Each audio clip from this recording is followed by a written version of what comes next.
you seen, especially those of you who've been in a while, what have you seen the improvements or the benefits to your students?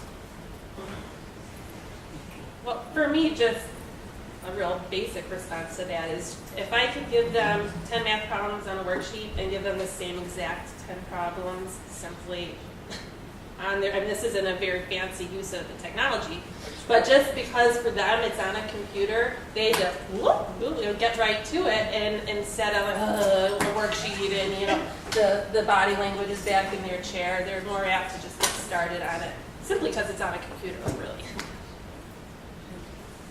I think there's two things to it. Number one, accessibility of content. It influences their capacity to retain information dramatically because they can experience course content outside of class time, and just having the opportunity to do that is a huge benefit. At least I see it for me and my students. The other thing that I like is that it really allows me to cater to a multitude of different learning styles.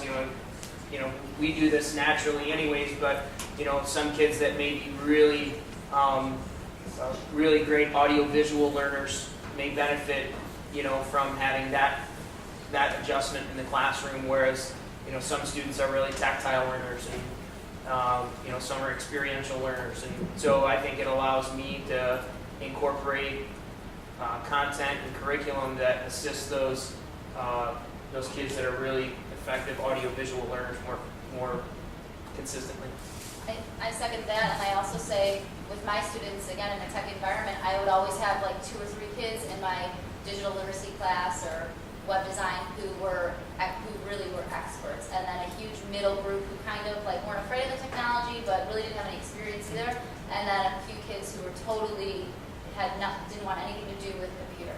And I feel like that middle group, since they're more exposed to all of these tools all of the time, they are moving towards that expert group.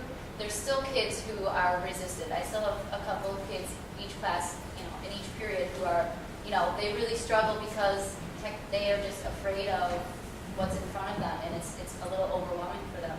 But when I used to do public service announcement video 5 years ago, I really had to teach them how to use the tool. I had to, not just what's a PSA and what needs to be involved in this, but here's the tool, here's how you use it, here's how you propagate. They know that stuff now, for the most part. They don't know everything, but there's a lot more kids who know a lot more stuff who can help other people. So it's not me teaching everybody every single detail of the project. It's me explaining the project, giving them a general understanding of how to use the tool, and then they help each other. I see a lot more of that. It becomes a lot less difficult to be passive in class. For instance, I'm a history teacher, look at a lot of primary source documents. It is no longer an excuse, I don't know what that word is. If you don't know what the word is, you should be looking it up. You don't know who that speaker is, you should be sourcing that speaker. Find his or her webpage.